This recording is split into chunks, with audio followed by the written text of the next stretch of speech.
اعوذ باللہ من الشیطان الرجیم بسم اللہ الرحمن الرحیم۔ سب ویڈیو دیکھنے اور سننے والوں کو السلام علیکم۔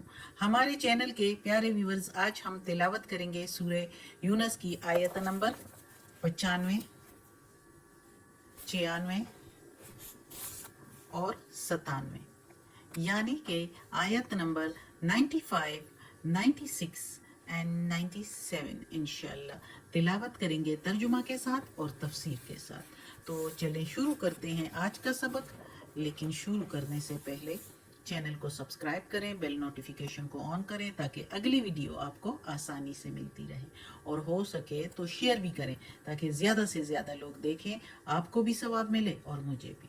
تو چلیں اب شروع کرتے ہیں آج کا سبق۔ اعوذ باللہ من الشیطان الرجیم بسم اللہ الرحمن الرحیم۔ ولا اور نہیں، تکونن تم نہ ہو، من الذین ان لوگوں میں جو، میں سے، من کے میننگ سے، اور جو الذین کے میننگ جو، کذبوا جھٹلاتے ہیں، بآیات اللہ اللہ کی آیتوں کو، فتکونا پھر ہو جاؤ گے تم، من الخاسرین خسارہ پانے والوں میں سے، نقصان پانے والوں میں سے۔ اب اس آیت میں اللہ تعالیٰ کہتا ہے کہ اللہ کی آیتوں کو نہ جھٹلاؤ۔ اس سے پچھلی آیت میں اللہ تعالیٰ نے کہا محمد صلی اللہ علیہ وآلہ وسلم کو مخاطب کر کے، لیکن سنایا ان لوگوں کو جا رہا ہے جس کے دلوں میں اللہ کے کلام پر یا اللہ کی آیتوں میں کوئی شک ہو، تو وہ اللہ تعالیٰ کہتا ہے کہ اس شک کو چھوڑ دو پچھلی آیت میں۔ اب اس آیت میں بھی کہا اللہ تعالیٰ نے کہ جھٹلانے کو چھوڑ دو، نہ جھٹلاؤ اللہ کی آیتوں کو، یعنی جو شک کرے گا، شک کے بعد جھٹلانا آ جاتا ہے۔ شک کرتے کرتے آخر بندہ اس حد تک پہنچ جاتا ہے اگر اپنے شک کا علاج نہ کرے تو۔ اگر علاج نہ کرے تو چند دنوں میں وہ شک ترقی کرتے کرتے جو ہے جھٹلانے تک پہنچ جاتا ہے، یعنی وہ اس کو آخر پھر بندہ جھٹلا دیتا ہے، یعنی انکار کر جاتا ہے کہ یہ اللہ کی آیتیں نہیں ہیں۔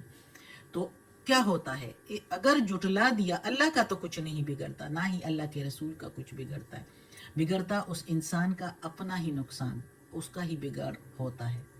تو وہی اللہ تعالیٰ کہتا ہے کہ نہ ہو تم شک کرنے والوں میں سے، اور نہ ہو تم لوگ ان اللہ کی آیتوں کو جھٹلانے والوں میں سے، ورنہ پھر ہو جاؤ گے نقصان پانے والوں میں سے۔ نقصان پانے والے دوزخی ہو جاتے ہیں، دنیا میں بھی نقصان، آخرت میں بھی نقصان، دنیا میں رسوائی، آخرت میں بھی رسوائی۔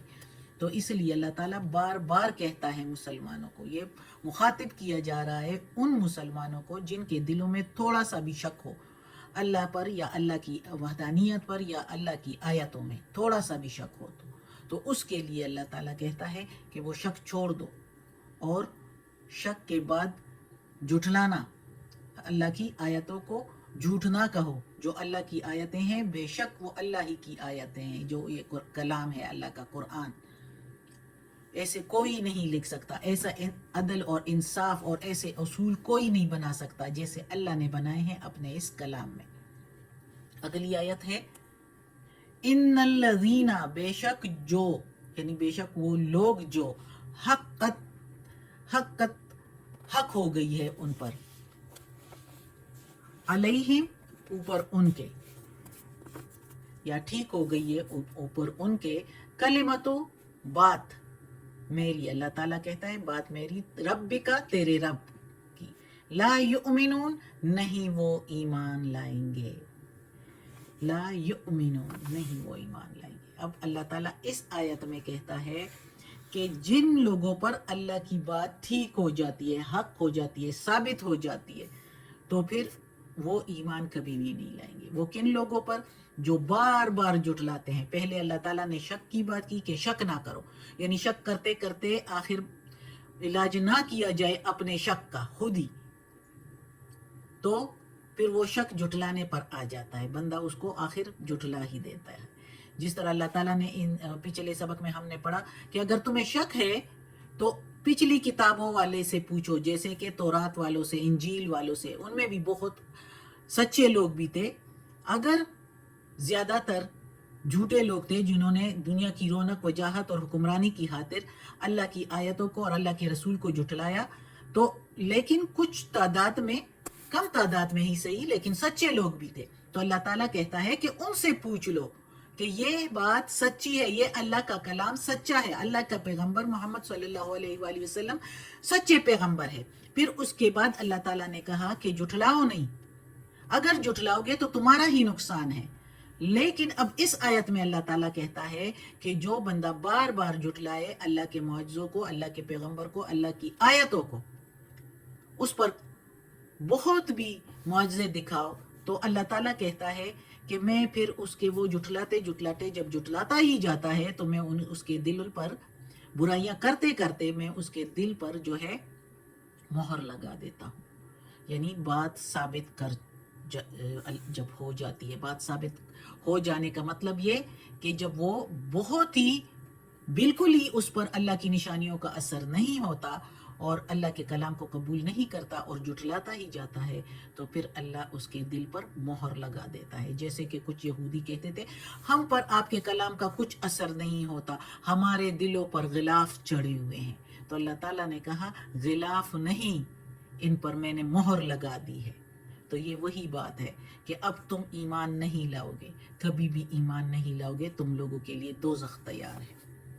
اگلی آیت ہے وَلَوْ جَاءَتْهُمْ, اور اگر آئے ان پر, ان کو یا ان کے لیے, ادھر ہم کے میننگ ان ہے.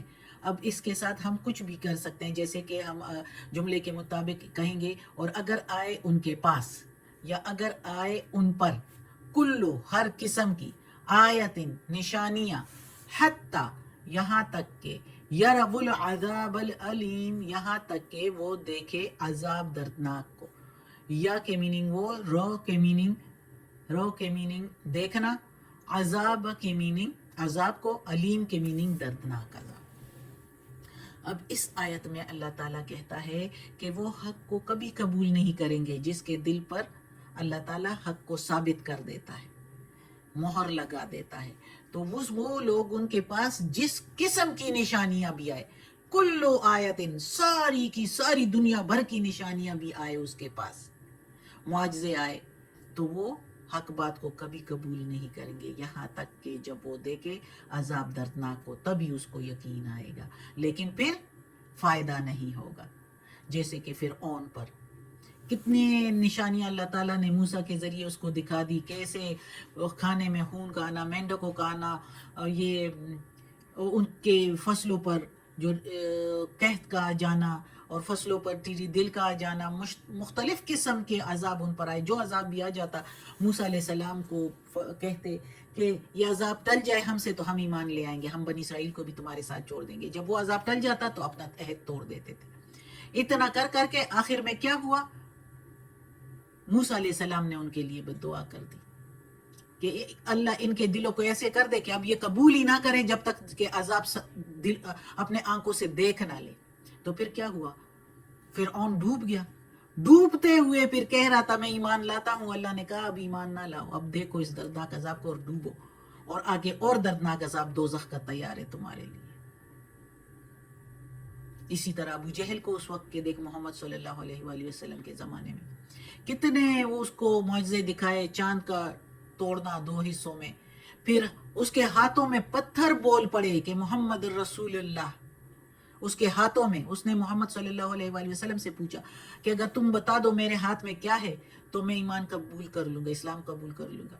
تو محمد صلی اللہ علیہ وآلہ وسلم نے فرمایا کہ اگر جو تمہارے ہاتھ میں ہے وہ بول پڑے کہ محمد اللہ کا رسول ہے تو پھر, اور اسی ٹائم وہ بول پڑے, اور وہ جو ہے اس نے ایک دم وہ پتھروں کو ہاتھ سے گرا دیا کہ کوئی اور نہ دیکھ لے, کوئی اور اس کو دیکھ کے ایمان نہ لے, اور پھر بھی ایمان قبول نہیں کیا. پھر کیا ہوا, پھر جنگ بدر میں رسوائی کی موت مر گیا, اور پھر آخرت میں بھی دوزخ تیار.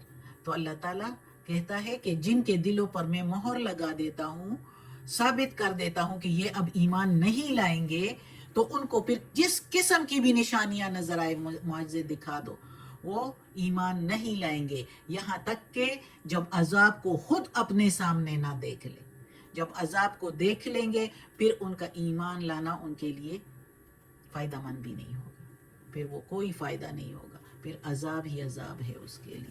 صدق اللہ العظیم. آج کا سبق ختم ہوتا ہے. اللہ ہمیں توفیق دے اس قرآن مجید کا ترجمہ مکمل کرنے کی اور اس پر عمل کرنے کی توفیق دے.